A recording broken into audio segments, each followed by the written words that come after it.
नमस्कार। आज हम ज्यामिति यानी ज्योमेट्री की दुनिया के एक सबसे जरूरी हिस्से को समझने वाले हैं, त्रिभुज। जी हाँ, वही ट्रायंगल। ये जो साधारण सी दिखने वाली आकृति है ना, ये असल में गणित की नींव का पत्थर है। अच्छा, स्क्रीन पर देखिए और बताइए, ये क्या है? एक त्रिभुज, बिल्कुल सही। हम सब इसे अपनी किताबों में देखते हैं, अपने आसपास की इमारतों में, अरे हर जगह देखते हैं। पर क्या हम इसके पीछे छिपे उन नियमों और रहस्यों को जानते हैं जो इसे इतना पावरफुल बनाते हैं? चलिए, आज इस जानी पहचानी आकृति की गहराई में उतरते हैं। ठीक है, तो चलिए शुरुआत करते हैं एकदम बेसिक से।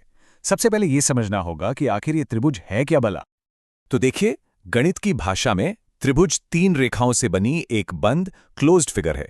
इसके तीन मुख्य हिस्से होते हैं, तीन भुजाएं यानी साइड्स, तीन कोण यानी एंगल्स और तीन शीर्ष यानी वर्टिसेस या कोने। बस इतना ही है ना, एकदम सिंपल।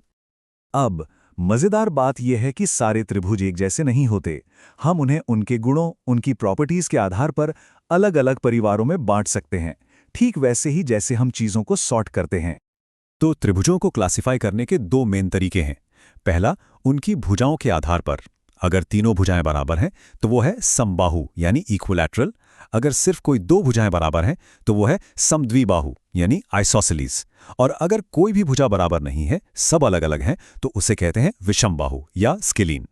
दूसरा तरीका है उनके कोणों के आधार पर।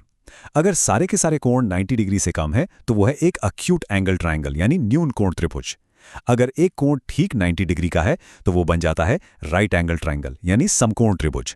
और अगर एक भी कोण 90 डिग्री से ज्यादा है तो वो कहलाता है ऑब्ट्यूज एंगल ट्रायंगल यानी अधिक कोण त्रिभुज। चलिए, अब आते हैं आज के सबसे इंपॉर्टेंट टॉपिक पर, सर्वांग समता या कॉन्ग्रुएंस। ये शब्द सुनने में थोड़ा भारी लग सकता है, पर इसका मतलब बहुत आसान है। सोचिए, जैसे दो जुड़वां भाई बहन या किसी डॉक्यूमेंट की दो फोटोकॉपीज, बिल्कुल एक जैसी, आकार और माप में हूबहू सेम टू सेम। तो गणित में हम ये कहते हैं कि दो त्रिभुज सर्वांग सम हैं अगर उनकी संगत भुजाएं और संगत कोण बिल्कुल बराबर हों। यहाँ संगत या कॉरेस्पॉन्डिंग शब्द पर ध्यान देना बहुत जरूरी है। इसका मतलब है कि एक त्रिभुज की हर साइड और हर एंगल दूसरे त्रिभुज के मैचिंग साइड और एंगल के बराबर होना चाहिए। मतलब 1 मिलीमीटर भी इधर उधर नहीं, 1 डिग्री भी कम ज्यादा नहीं, एकदम परफेक्ट मैच। और हाँ, गणित की दुनिया में इसके लिए एक खास सिंबल भी है। यह है सर्वांग समता का निशान। एक बराबर के निशान के ऊपर एक वेवी लाइन।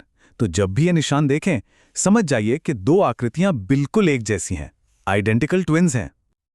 अब एक सवाल उठता है, क्या हमें हर बार दो त्रिभुजों को कॉन्ग्रुएंट साबित करने के लिए उनकी सभी 6 चीजें, मतलब 3 भुजाएं और 3 कोण, चेक करनी पड़ेंगी? ये तो बहुत लंबा काम हो जाएगा। तो अच्छी बात यह है कि नहीं, हमारे पास कुछ स्मार्ट शॉर्टकट्स हैं। ये सिर्फ शॉर्टकट्स नहीं हैं, ये वो मिनिमम कंडीशंस हैं, वो जादुई कॉम्बिनेशंस हैं जो ये गारंटी देते हैं कि अगर वो मैच हो गए तो बाकी सब कुछ अपने आप ही मैच हो जाएगा। पहला और सबसे सीधा साधा नियम है SSS यानी साइड साइड साइड। सोचकर देखिए, अगर हमारे पास दो त्रिभुज हैं और हम ये पाते हैं कि पहले की तीनों साइड्स दूसरे की तीनों करस्पॉन्डिंग साइड्स के ठीक बराबर हैं, तो बस काम हो गया, वो त्रिभुज कॉन्ग्रुएंट हैं। हमें उनके एंगल्स को चेक करने की जरूरत ही नहीं है, क्योंकि वो अपने आप बराबर हो जाएंगे। अगला नियम है SAS यानी साइड एंगल साइड। यहां अगर दो भुजाएं और उनके बीच का एंगल बराबर हैं तो त्रिभुज कॉन्ग्रुएंट होंगे। देखिए, यहां सबसे जरूरी बात यह है कि एंगल उन दोनों साइड्स के बीच में ही फंसा हुआ होना चाहिए, जैसे एक सैंडविच में फिलिंग होती है। अगर यह कंडीशन पूरी होती है तो बाकी सब कुछ अपने आप सेट हो जाएगा। ठीक इसी तरह हमारे पास है ASA यानी एंगल साइड एंगल। अगर दो कोण और उनको जोड़ने वाली साइड दूसरे त्रिभुज के कॉरेस्पॉन्डिंग पार्ट्स के बराबर हैं तो त्रिभुज कॉन्ग्रुएंट हैं। यहां भी साइड का दोनों एंगल्स के बीच में होना जरूरी है। वो साइड उन दोनों एंगल्स को जोड़ने वाला एक ब्रिज होनी चाहिए। और फिर आता है ASA यानी एंगल एंगल साइड। अब ये ASA जैसा ही लगता है ना, पर एक छोटा सा बहुत इंपॉर्टेंट सा फर्क है। यहां जो बराबर साइड है वो दोनों एंगल्स के बीच में नहीं होती, बल्कि कहीं और होती है। तो कोई भी दो एंगल्स और कोई भी एक कॉरेस्पॉन्डिंग साइड अगर बराबर हो तो भी हमारा काम बन जाता है और त्रिभुज कॉन्ग्रुएंट साबित हो जाते हैं। अच्छा, तो हमने 4 नियम देख लिए, लेकिन क्या समकोण त्रिभुजों यानी राइट एंगल्ड ट्रायंगल्स के लिए कोई स्पेशल रूल है? जी हाँ, बिल्कुल है। उनका अपना एक वीआईपी रूल है। और यह है आरएचएस नियम, जो सिर्फ और सिर्फ राइट एंगल ट्रायंगल्स के लिए है। आर का मतलब है राइट एंगल, यानी दोनों में एक 90 डिग्री का कोण होना ही चाहिए। एच का मतलब है हाइपोटेनुस, यानी 90 डिग्री के सामने वाली सबसे लंबी भुजा, जिसे हम कर्ण भी कहते हैं, वो बराबर होनी चाहिए। और एस का मतलब है बची हुई दो साइड्स में से कोई भी एक कॉरस्पॉन्डिंग साइड। अगर ये तीन शर्तें पूरी हो जाती हैं तो त्रिभुज कॉन्ग्रुएंट हैं। तो अब जब हम त्रिभुजों और उनकी कॉन्ग्रुएंस को अच्छे से समझ गए हैं, तो चलिए देखते हैं कि इस नॉलेज से हमें त्रिभुजों के कुछ और इंटरेस्टिंग प्रॉपर्टीज के बारे में क्या पता चलता है। समद्विबाहु त्रिभुज याद है, आइसोसेलेस ट्रायंगल, जिसकी दो भुजाएं बराबर होती हैं।